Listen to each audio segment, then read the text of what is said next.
جو انسان کے ماتحت ہیں ان کے حقوق، اور پھر غلاموں کے، مساکین کے، یتیموں کے، اور پھر سب سے بڑھ کر رشتہ داروں کے جو حقوق ہیں، یہ ساری چیزیں جو ہے وہ اللہ تعالیٰ نے قرآن حکیم کے اندر 12 مرتبہ بیان فرمائی ہیں۔ انہی سب چیزوں کا نام حقوق العباد ہے۔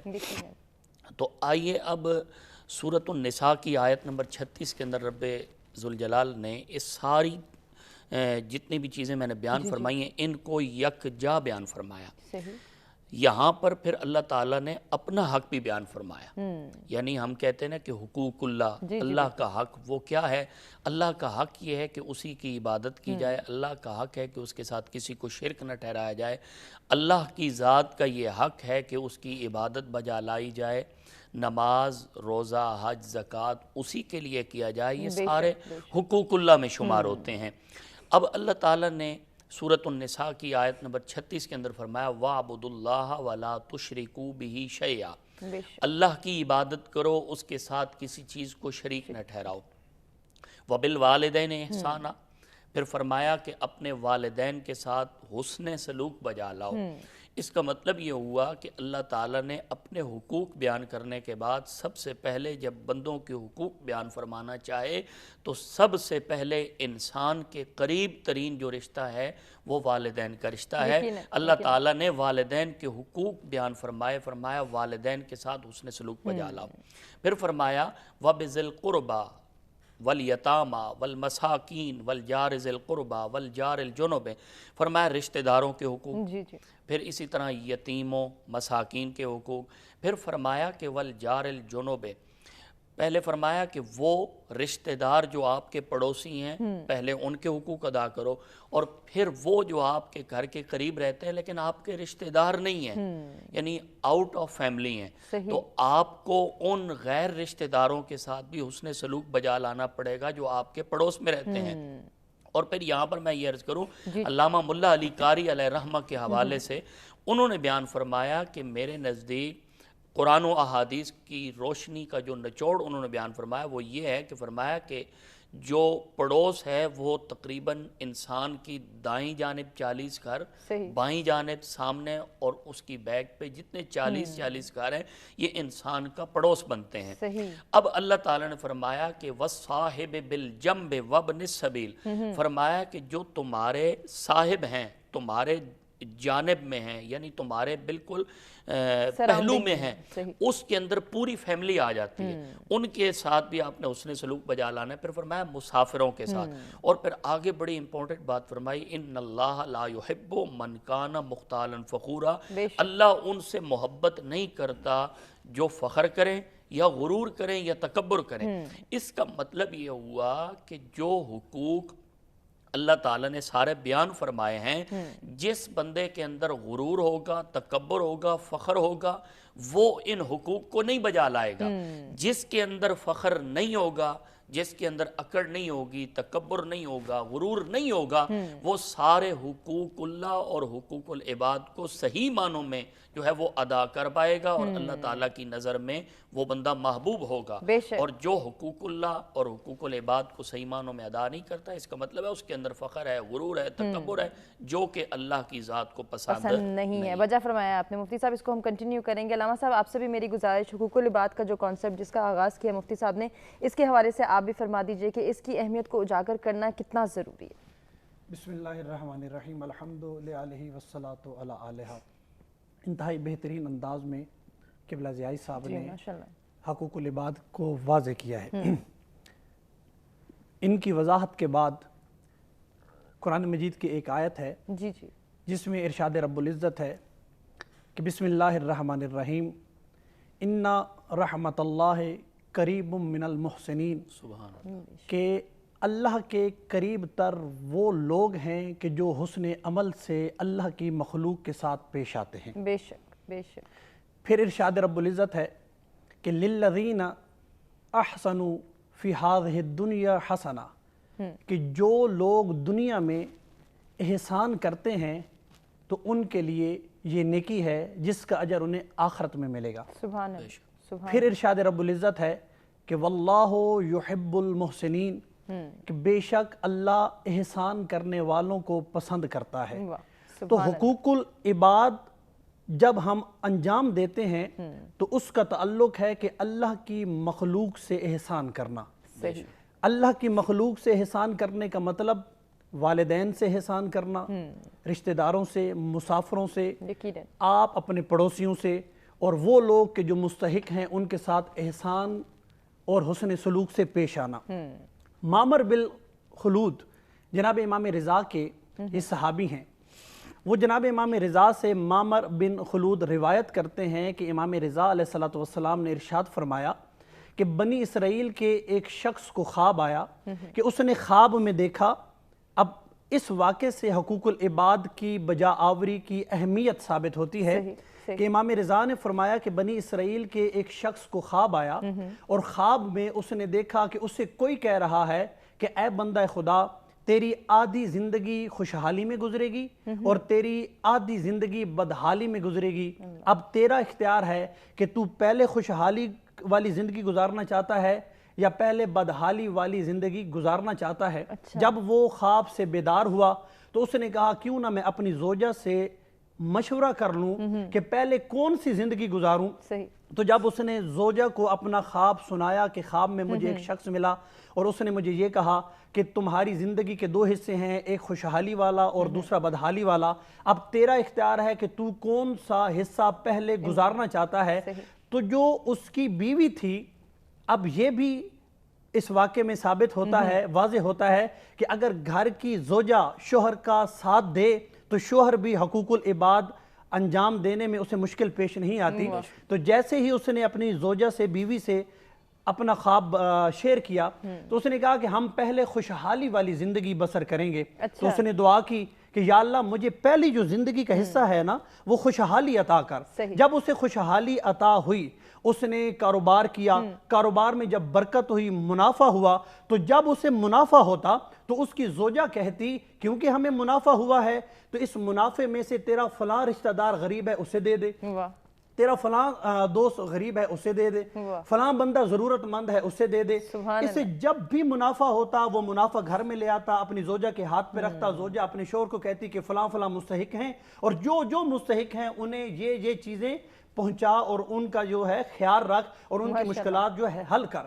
جب آدھی زندگی گزر گئی اسی یعنی کہ اپنا حال میں کہ جب بھی انہیں ملتا یہ غریبوں کو، مساکین کو، غرباء کو، والدین کو، رشتہ داروں کو اور مسافروں میں یہ تقسیم کرتے. تو اس نے اپنی زوجہ سے کہا کہ اب تو آدھی زندگی خوشحالی میں گزر گئی ہے، اب ہمارا دور شروع ہونے والا ہے بدحالی کا، اب ہم کیا کریں گے. تو زوجہ نے کہا اللہ ہے عادل اور اللہ اپنی عدالت کے خلاف نہیں کرتا. اگر ہم نے اللہ کی مخلوق پہ احسان کیا ہے تو آئندہ وہ ہم پہ احسان کرے گا. اور امام رضا نے فرمایا کہ اس کی آدھی زندگی خوشحالی میں گزری اور بقیہ جو بدحالی میں گزرنی ہے مخلوق خدا کی خدمت کرنے کی وجہ سے وہ بدحالی بھی خوشحالی میں تبدیل ہو گئی. تو اگر آپ ہمیشہ خوشحال رہنا چاہتے ہیں تو حقوق العباد کا خیال رکھیں اور لوگوں پہ احسان کریں. کیا بات ہے، بہت ہی خوبصورتی کے ساتھ جو ہے ہمارے دونوں پارٹیسپینٹ نے حقوق العباد کے مفہوم کو واضح کیا ہے. مزید ڈسکشن کے سلسلے کو آگے بڑھائیں گے، ایک بریک کی جانب بڑھیں، بریک سے واپس آتے کنٹینیو کرتے ہیں.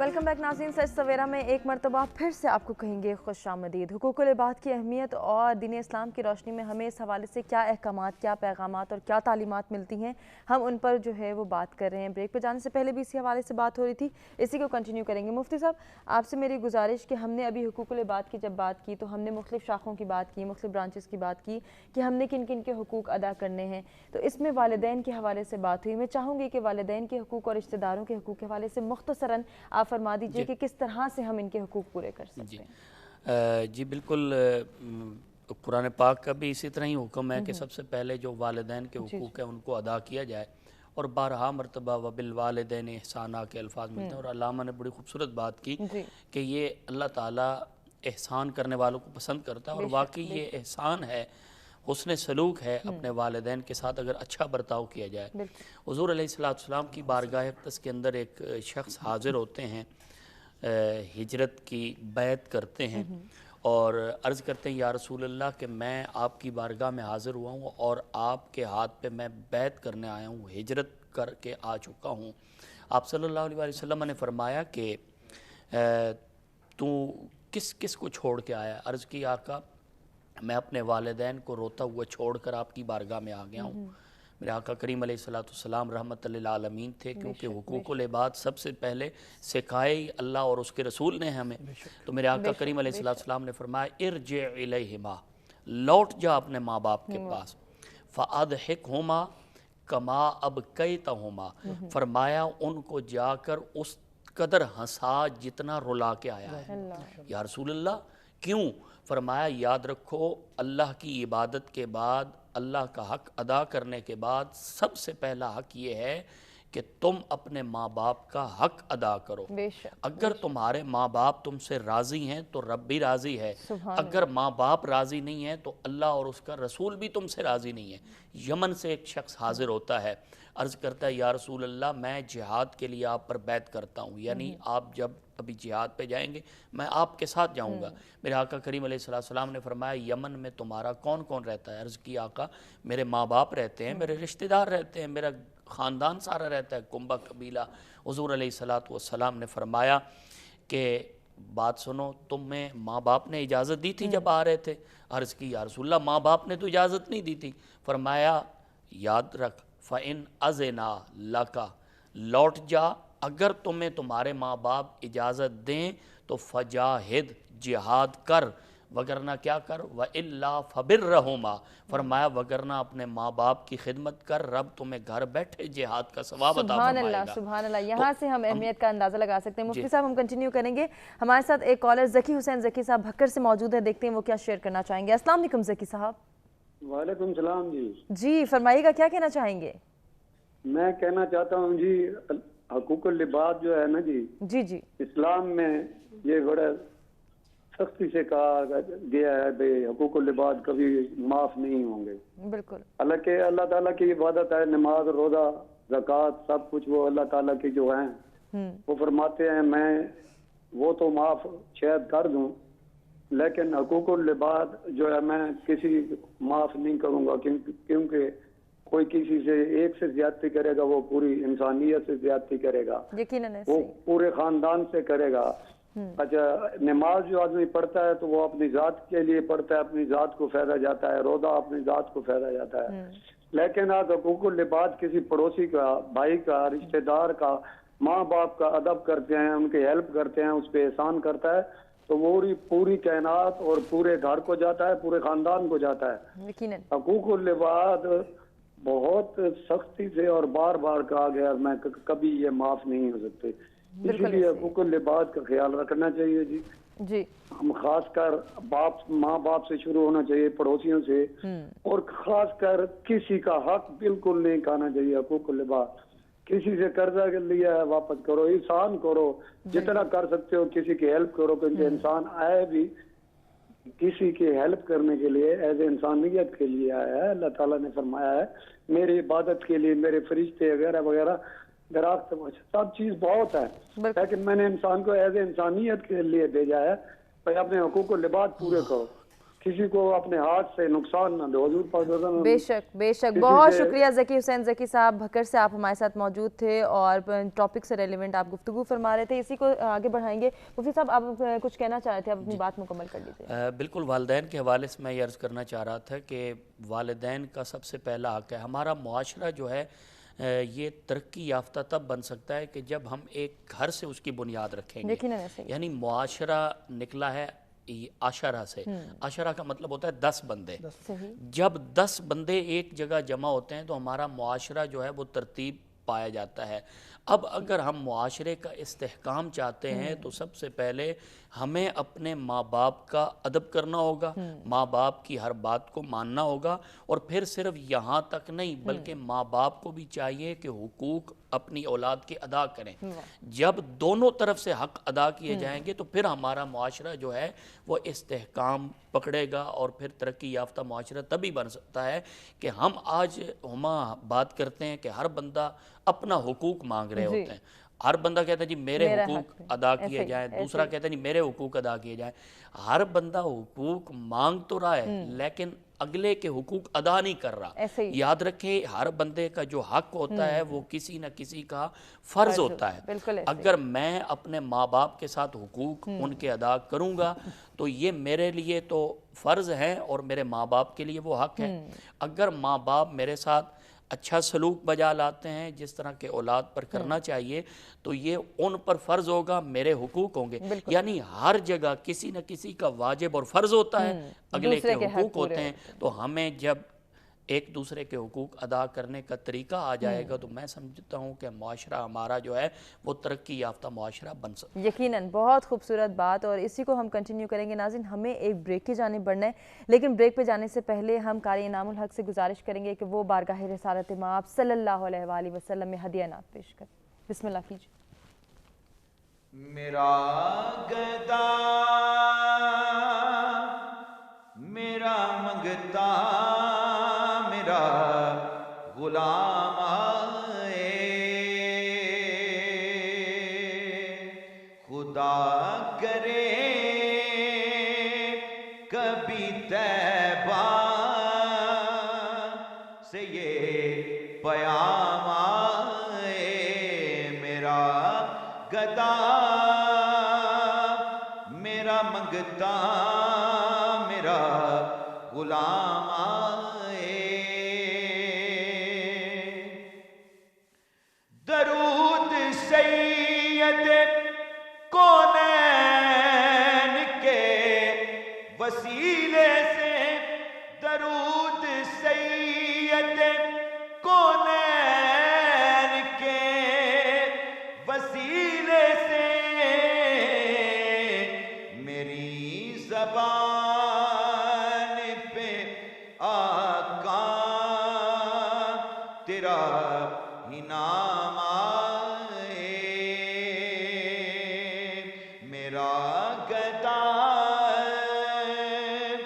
میرا منگتا میرا غلام آئے. غلام زغر ہوں میں تو علی کا نوکر ہوں. غلام زغر ہوں میں تو علی کا نوکر ہوں. ہمیشہ پنج تنی نسبت ہی میرے کام آئے. میرا گدا میرا منگتا میرا غلام آئے. خدا کرے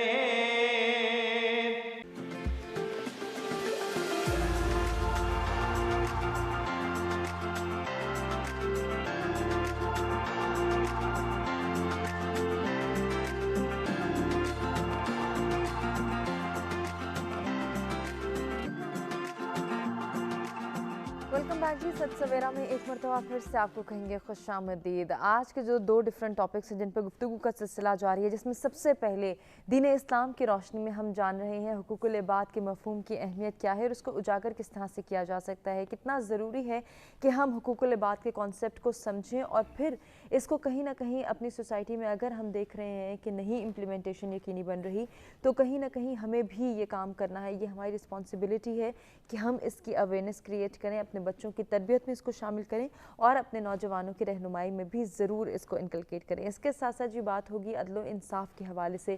دین اسلام کی روشنی میں ہمیں عدل و انصاف کا کیا کانسیپٹ ملتا ہے, معاشرے کے امن و استحکام کو برقرار رکھنے کے لیے کتنا ضروری ہے کہ عدل اور انصاف کا بول بالا ہو, عدل و انصاف کو فروغ دیا جائے. کیسے کر سکتے ہیں یہ تمام کام, اس پر بھی ان ڈیٹیل ہم گفتگو کریں گے. ہمارے ساتھ اسٹوڈیوز میں جو مہمان موجود ہیں ان میں مفتی عمران حبیب ضیائی صاحب ہیں,